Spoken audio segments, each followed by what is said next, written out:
ছয় বল থেকে 17। প্রথম বল পড়ার পর হালকা একটু রাইজ করেছিল, রান আউটের চান্স এবং এখান থেকে ফিরতে হবে সাজঘরে इंद्रो के।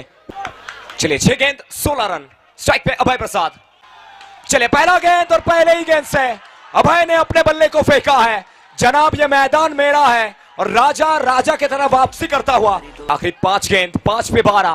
अभय प्रसाद द बाहुबली अब पहले गेंद से चौका आया है, ठीक उसके बाद सज्जान ने कमबैक किया है। चलिए 4 गेंद 12 रन सभी।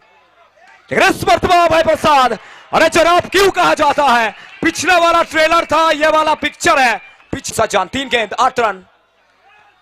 इस मर्तबा ये डॉट है, ये डॉट बॉल है। आखिरी 2 गेंद पर 8 रन।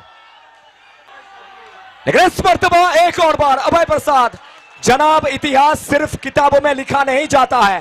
रन কারজ জয়লাভপুর में बीबीएस ভাই সংঘ নাকি এস এন্টারপ্রাইজ এবং এখান থেকে ডট বল আসবে এবং এর সাথে উইনিং স্ট্রাইকটাকে ভাঙবে। এই ম্যাচে জয়লাভ করে ময়দান ছাড়বে team S enterprise and SM gold. এই মুহূর্তে সেলিব্রেশন দেখুন।